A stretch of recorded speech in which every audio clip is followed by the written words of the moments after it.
mbokki Télé Guédiawaye International seen émission vision politique mu ngi am mbégte di dalal Serigne Mbacké Sène conseiller municipal responsable des marchés candidat à la candidature à la mairie de Ndiarème Limamoulaye Serigne Mbacké ñu ngi lay dalal jàmm. ñu ngi lay nuyu di la ziar di nuyu sa technicien bi di nuyu waa Télé Guédiawaye International yëpp di nuyu waa Ndiarème Limamoulaye yëpp. da nga candidat à la candidature à la mairie de Ndiarème Limamoulaye est-ce que mën nga ñu wax lan moo waral candidature boobu. Merci beaucoup. Candidat à la candidature Alliance pour la République APR donc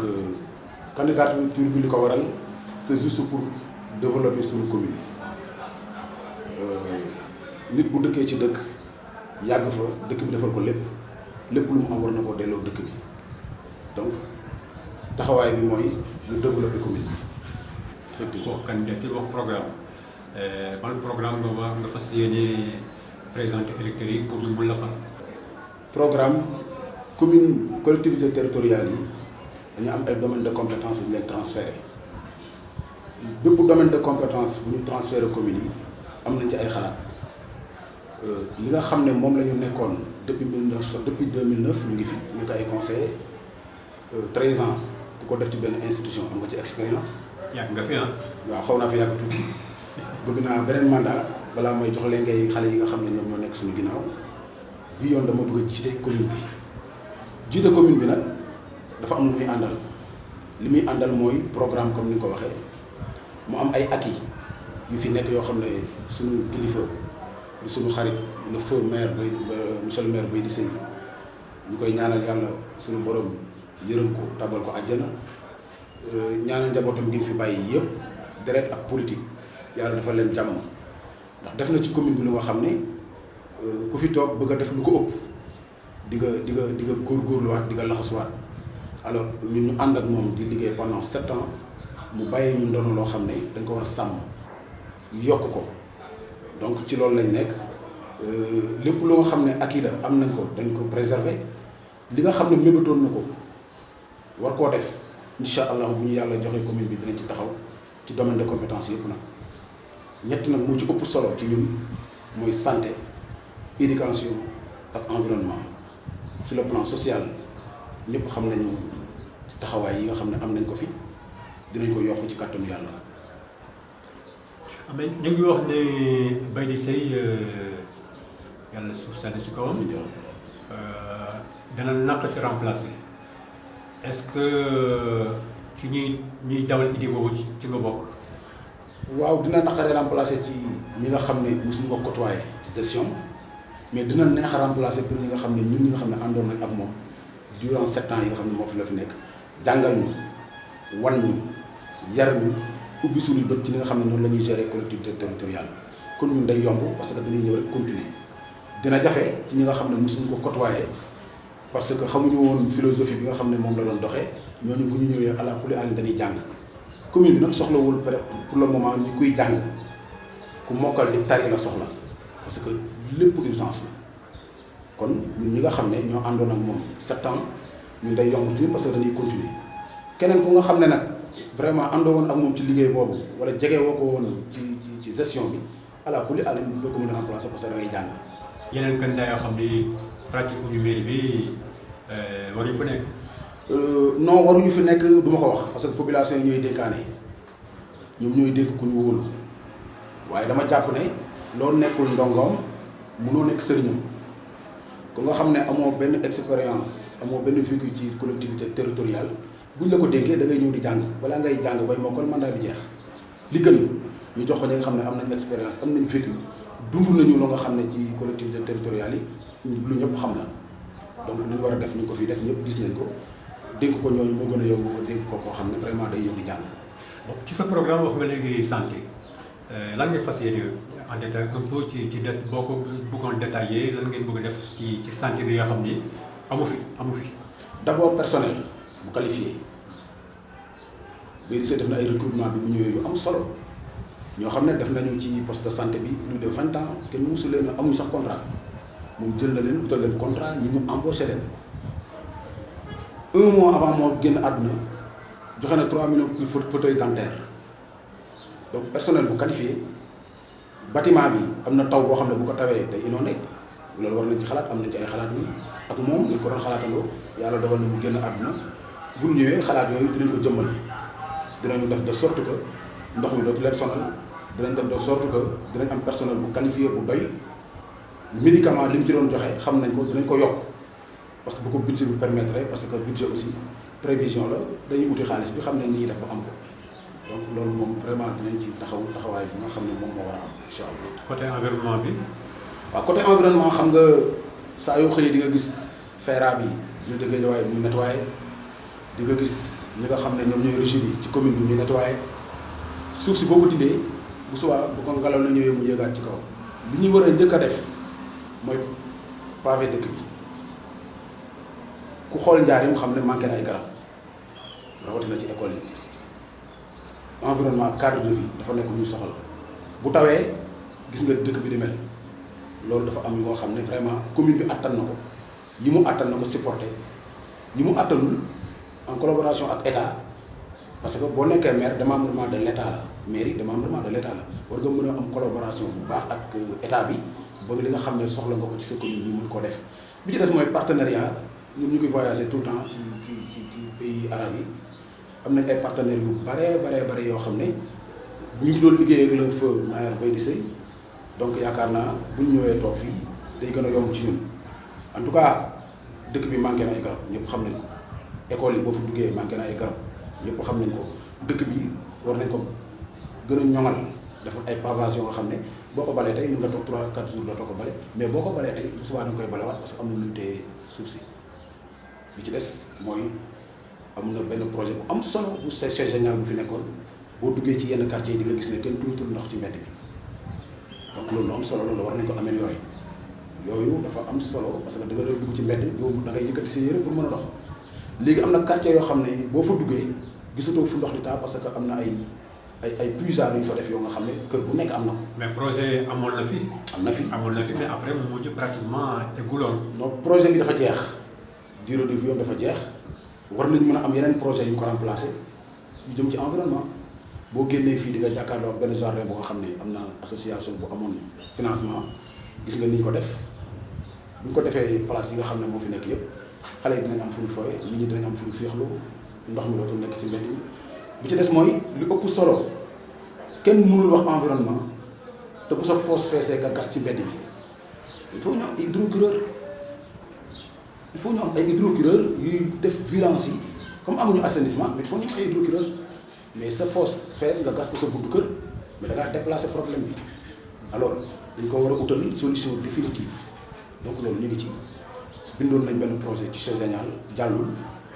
mais boo ñëwee nekk maire day yomb ci yow pour nga mën a exécuter li nga xam ne moom mooy say projet. laalo côté éducation bi aussi parce que am na importance boo gisee léegi pratiquement yenn école primaire yu bari ay école 22 wala école 18 yooyu nga gis bon toiture yenn classes yi yoo xam ne commencé nañu daanu bon amuñu ay table blanc amuñu ay assainissement yooyu yëpp war a nekk ci sa projet aussi. voilà xam nga école moom ku ko wax da ngay tudd Baydi Seye li mu def ci école ci Njaaréem def ko ci département bu Guédiawaye ñëpp teg nañ ko seen bopp d'ailleurs école 18 moom defar na ko ba pare avant mu fiy jógee école 22 effectivement Njaaréem bee amoon na fa projet bu mu war a defar mais dañ ko war a defaraat réhabilité ko école Amane Ndiaye Digène moom moo ko tabax ak ñun la àndal ñu tabax ko ci quelques mois boo fa demee di nga fekk 12 classes élèves yaa ngi jàng bokk na ci école yu gën a am solo ci dëkk bi école amoo boo fa demee am na xaw na délabré tuuti donc dañ ko war a réhabilité man dama jàpp ne commune bi war na supporter bépp élève buy jàngee ci commune bi di def primaire nga xam ne suñu domaine de compétence la war nga am blouse booy jàngee ji boo xam ne commune bi moo koy defar table banc yi fi manqué sa domaine de compétence transféré la kon taxawaay yi dafa mat sëkk Baydi Seye li mu ci def ñëpp teg nañ ko bët école yi ku nekk amul utaloon na la imprimante nga xam ne élèves yi dootuñu fay ay photocopie ordinateur directeur école yi war nañ ko am taxawaay boobu Baydi Seye taxawoon na ko mais ñun bu ñu ñëwee réhabilité école yi moo nekk suñu priorité bi ci des mooy ñu fexe ba élèves yi ku ci xëyee sa kër nga sol sa blouse boo xam ne école yëpp ñoo koy niróole mu nekk blouse commune bu Ndiarème Limamoulaye jëmbal fa ay garab élèves yi am fu ñu vraiment ay xale la ñu am fu ñu épanouir éducation daal am nañ ci ay xalaat yoo xam ne bu ñu ñëwee incha allah ñi ñu àndal dinañ ko jëmmal ci kattanu yàlla. ñu ngi abordé aussi domaine sportif bi parce que xam nañu pratiquement fii am na ay équipe sportive am nañu sax ay sa jamono boo xam ne bi dafay dem ba première division di jël ay championnat di dem ay coupe du Sénégal am na ay ASC navétane subvention yi bay di demoon na ba di yokk ba ay 500 000 ñenn ñi par exemple bu ñu demee ay final ñu am ay 1 million 1 million 500 et cetera et cetera mais est-ce que yaakaar ngeen ne waruñu soppi doxin ASC ba ñu contenté wu rek ci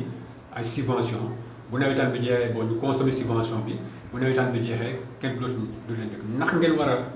ndax ngeen nar a def ba ASC impliqué ASC yi ci liggéeyu commune bi. merci beaucoup bon sport domaine sport comme éducation man dama jàpp ne li ci Baydi Seye def nit mun koo weesu bi mu ñëwee dafa fekk 300 000 ASC amoon comme subvention dañ daan toog ñaari at duñ ko jot bi Baydi Seye di ñëw 2014 fekk nañu amel leen 2 ans moom dafa ñëw éponger bor boobu yokk subvention bi 500 000 ñu koy jot avant nawetaan boo demee demi-finale mu jënd la maillot ak blouson boo demee finale mu jox la 1 million jëndal la maillot ak blouson équipe buy mës a football en dehors de subvention yi muy joxe équipe buy football boo ñëwee mu njëkkati 200 wala 100 000 francs jox la li may wax xam naa ko parce que président ASC la depuis 2018. man ASC gu yor. Mbooloo ASC Mbooloo maa ko yor depuis dañoo def délégation ren joué wuñu ndax jafe-jafe yu bari yi maa ngi leen di nuyu de passage mais concertation dafa war a am ci président ASC yi ak collectivité territoriale bi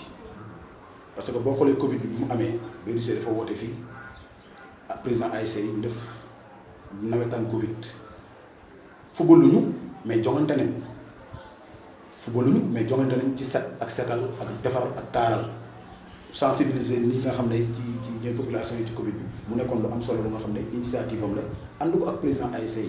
yi ñu nekk ñoom tamit ñoo xam ne vraiment ñu jar a nuyu lañu parce que ay jàmbaar lañu donc man jàpp naa ne bu ñu toogee waxtaan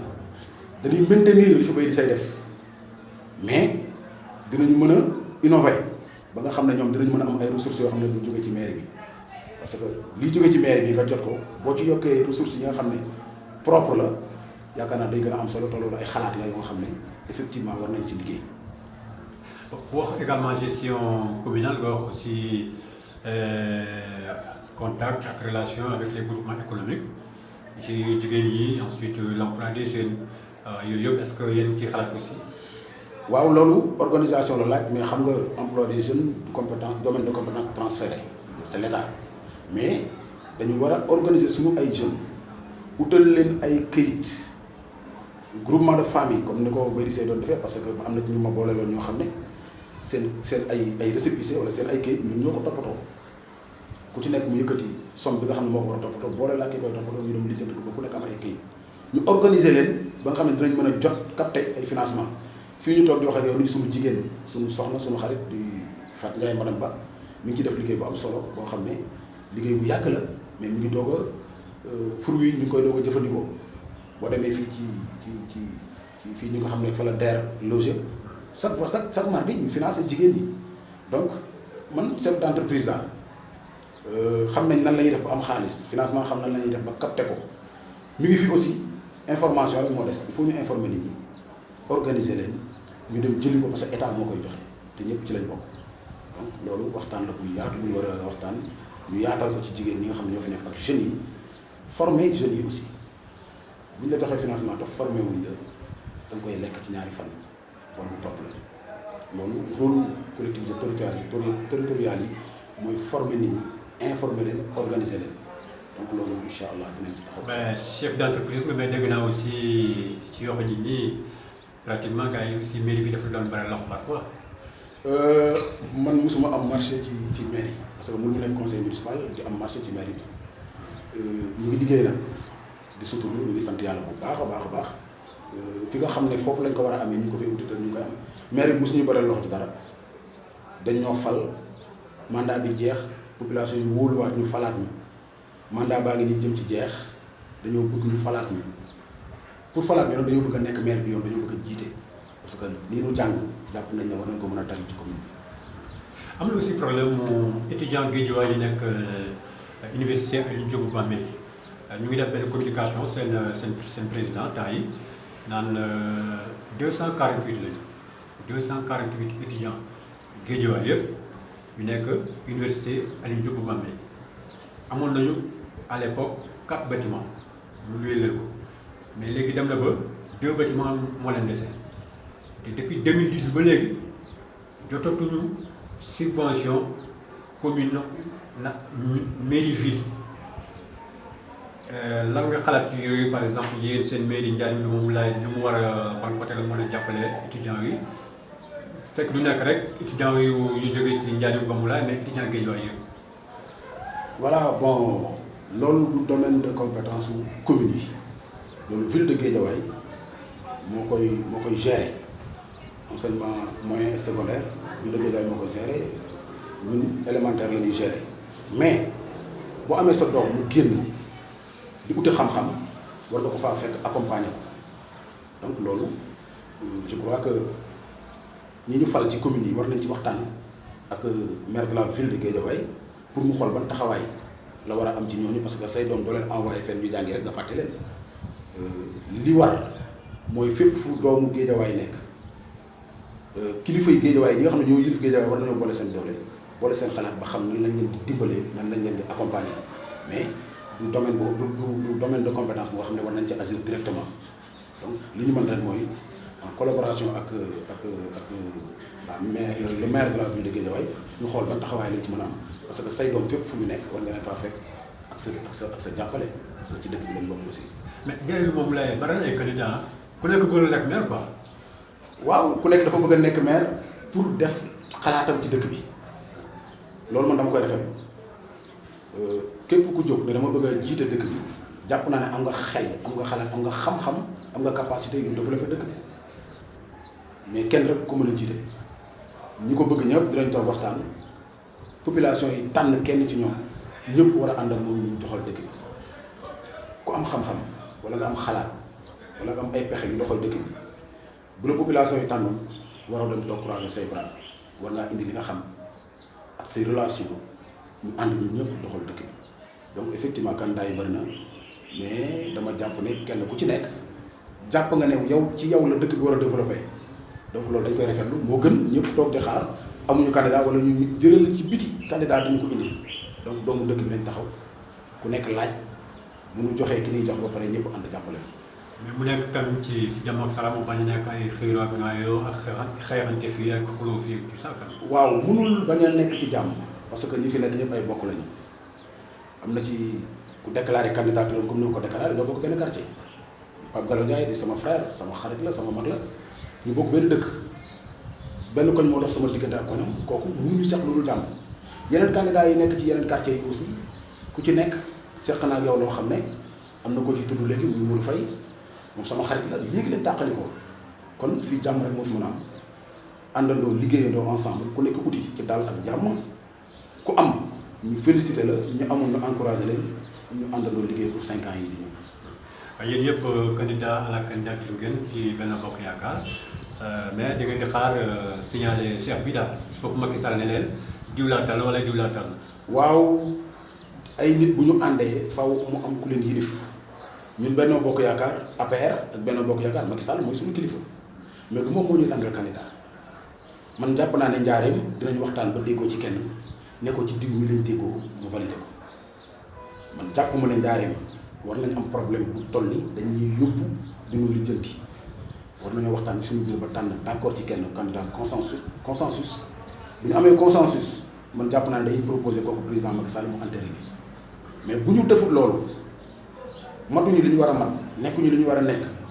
di xuloo ba egg ci président Macky Sall day tànn kenn rek ki muy tànn nag ci gis-gisam ak xalaatam mën na bañ a nekk ki dëkk bi bëgg mën na bañ a nekk ki gën ci dëkk bi mais li gën ñu am candidat consensuel nga xam ne dañuy dem ne ko kii lañ dëkk bi tànn mu validé ko ñu avancé liggéey am. yow su amoon candidat conseil si yow boo ko jëlee est-ce que di nga d'accord ak ñoom. waaw parce que mbubb moo sol mu rafet ci yow da nga koy war a sol sa morom suñ ma tànnul te tànn kenn ci Benno Bokk Yaakaar ñi nga xam ne bi ñu tànnee bay di sëy àndoon nañ ci amuñ ci benn problème dañuy ànd ak moom waaye képp koo xam ne bi ñu investir bay di sëy àndoo ci buñ la tànnee ñun ànduñu ci. fekk nga bokk Benno Bokk Yaakaar. même boo bokkee Benno Bokk Yaakaar bi ñu investir Baydi Seye képp ku ci àndoon bu ñu la tànnee ànd naa ci bi ñu investir Baydi Seye képp ko xam ne àndoo ci man ak ñi ma àndal bu ñu la tànnee ànduñu ci. dafa am ñoo xam ne donc ànduñu ci woon. am na ñoo xam ne ànduñu ci woon seen droit la. mooy kan ak kan. bëri na ay parti yu ci àndul. kan ban parti. waa réew mi. waaw mën naa leen tudd AFP mën naa leen tudd ànduñu ci dem fële def seen yëf am nañ ci droit mais droit boobu ñu am aussi dañ koy nangul nit ñi ñu am ko ñoom tamit képp ku ñu tànn ci Benno Bokk Yaakaar bu dee APR la bu dee parti allié yi nga xam ne àndoon nañ ci investiture Baydi Seye ñu ànd nañ ci mais bépp parti boo taxawoo boo xam ne nga taxawoon contre loolu ànduñoo ak yow du ñu ànd ak yow ça il faut loolu moom mu leer. dynamique bi ñu nekkoon ci lañ nekk Baydi Seye la benn groupe investiroon Baydi Seye nekkatu fi moom rek moo ci manqué dañuy jël keneen teg ko ci place Baydi Seye continuer liggéey bi. waaw réew mi temps yi ñoo fi nekk waaw ñoo fi nekk mais ni fi nekkee ñëpp xam nañ ko di ma may tuuti ma wax ci loolu parce que alxames la école ubbi élèves yi dem école Baydi Seye da doon def avant école du ubbi mu pompe école yi ak service d'hygiène UCG ñëw nettoyer école yi mu jël ay fourniture jox ko élèves yi jël ay matériel jox ko enseignants yi ak directeur école yi boo ñëwee remplacer ko amoo capacité bi mu am moom mënoo li mu mënoon mais xanaa war ngaa mën a jóg dem ci école yi directeur yu bees yi ñu fa affecté enseignants yi ñu fa affecté xale yi fa ñëw nga saafoonte ak ñoom encouragé leen dalal leen parce que say gan lañ waaye defu ko samedi mu xëy dem ci marché yi taxawaal kenn xamul loolu lu mu tudd école yi nga xam ne mooy former suñuy doom pour ëllëg ñu war a yor réew mi lijjanti woo leen faale woo leen intéressé wuñ la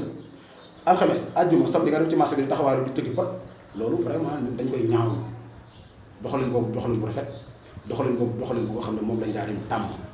njaarim li mu tàmm mooy